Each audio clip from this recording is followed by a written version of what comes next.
Right, Shalom, I'll give it all praise unto Yabashim Ashai, Bashim Kodash. Double honors unto the apostles, a great millstone, and honor brothers that be pushing this truth in sincerity throughout the four corners of the earth. On the brother, our body are coming out here to give you this truth for the grace and mercy of Yahweh, Bashim Ashai, Bashim Kodash. Giving all praise unto Yabashim Ashai, Bashim Kodash. It's going to be a relatively quick video based upon this article that we can see here. And the purpose of this particular video is to go into the edification dealing with the grinding season, the move towards the MOTB, CHIP, which we know a big major part of the MOTB system is the removal of resources from people. And as we see that, we see prophecies and articles and different things when we're being circumspect. We see different things throughout the four corners of the earth where these elites are moving to a position where pretty much nobody's going to own anything, nobody's going to have anything, and you're going to have to depend upon the system in order for you to be able to survive. And one of the most lucrative businesses for the longest time, 2000 to 2008, of course, and then from about 2010 to right about now, we saw a move into property. And property, I mean, everybody knows property has always been a lucrative business to get into for a plethora of different reasons, which I'll speak about now in brief. The first of which, in terms of property is obviously if you got property, you can rent it out, right? People have been doing that for a very long time. You rent out a piece of property, and then after you rent it out, you know, you can make money on the property. But obviously with the increase in interest rates, the margins from that, which again, that's all orchestrated, the margins from those interest rates have pretty much had a situation where, you know, you got a situation where those margins that you would have had, the profit that you would have got off of that particular property has been reduced. It's been vastly reduced. So that's a problem. That's a problem. We also see things like capital gains tax and, you know, how much a person's making off of their properties. They've been really doing a madness with that.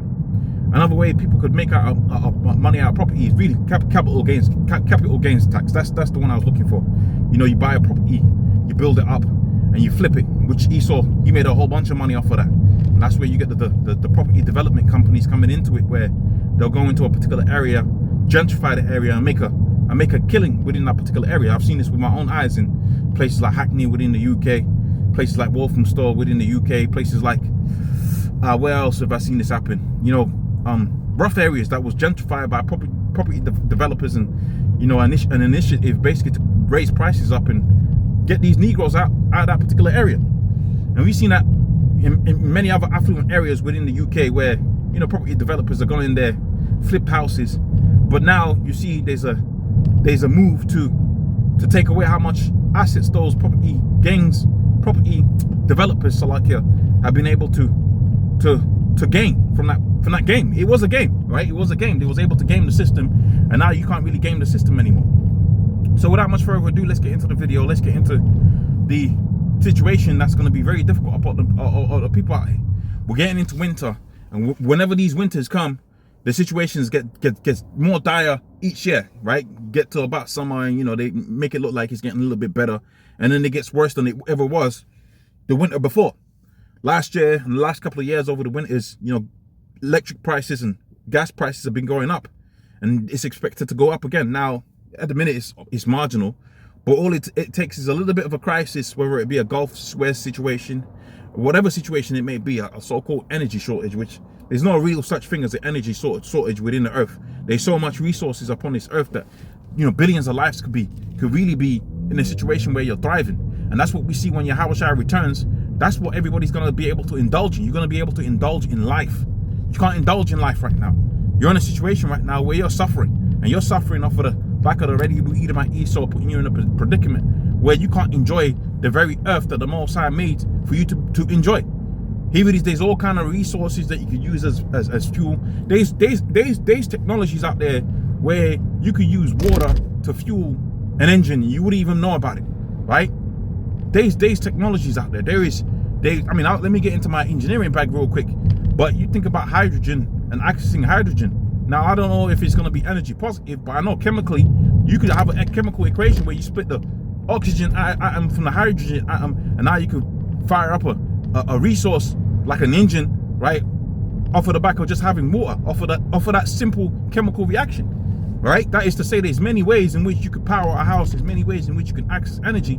But he's got you hung up on these so-called fossil fuels, which we know there's an abundance of so-called fossil fuels, just by virtue of understanding that there's no such thing as a million dinosaurs died, and now you got 30 tons of, 30 million tons of diesel, right? Just coming out of the earth. That don't make no sense. I mean, think about it. How much animals would have to have died for just 1 year's worth of diesel?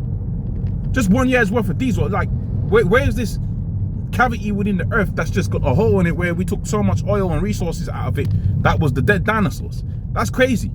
It's clear to see and clear to be understood that there's a process in which the earth produces these natural resources, and the Most High created these natural resources, which we see within the scriptures that they use the slime. They use the slime, and when you go into that word slime, it goes into the oil. It goes into the so-called crude oil. We see this. Now let's go into another aspect of the science bag. I actually did a little bit of a research going into how the temperatures and the pressures that are out there present underneath the Earth's crust, and the materials and the materials and elements that are there, you could actually make. It's feasible. Let me say you could actually make. It's feasible scientifically for oil, right, to be naturally produced. So with that little bit of understanding, which I did the video, you can go check it out for yourself. I did that a little while ago. But if that's to be understood, then you got to be able to put it in your mind's eye and say, okay, well, year on year, there's tons, right, that's removed from the earth, right? And yet there's no big hole underneath the earth's crust, right, where the so-called dead dinosaurs are. That means to say this is a naturally occurring process, and therefore it is not a process that needs to be like a limiting factor. So therefore, the situation that we see upon the face of the earth where Esau is talking about, there's no more so-called fossil fuels, that's a false narrative.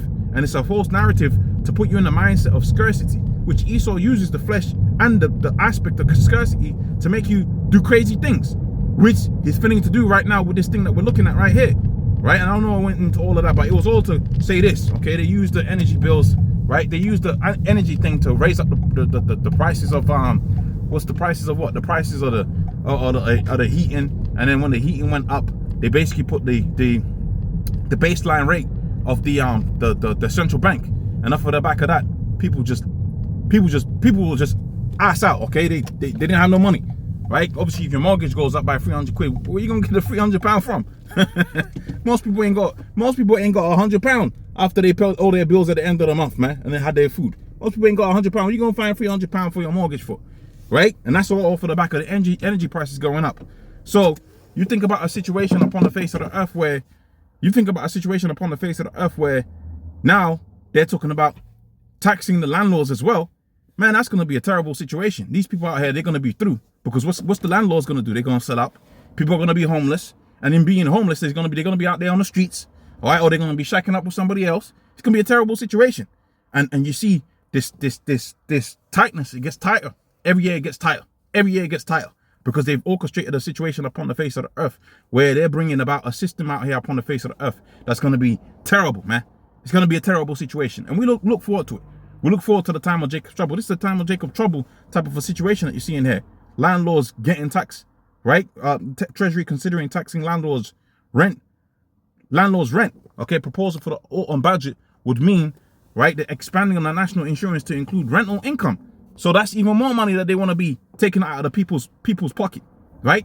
There's more money they're going to be taking out of the people's pocket. So it's going to become too expensive for some people to run this business, this operation. At some point, it's going to be too expensive. And lo and behold, right, the government's going to come in with a situation. What's the situation going to be? The MOTB, man. Anyways, I can see somebody's trying to call me. It's probably work. Hopefully that's been of edification. But I'm going to say all praise unto Yabashi, my Shabbat, Shum, Ko, Akodosh, double down unto the apostles, a great millstone. I want you brothers to be pushing these truth in sincerity. Shalom.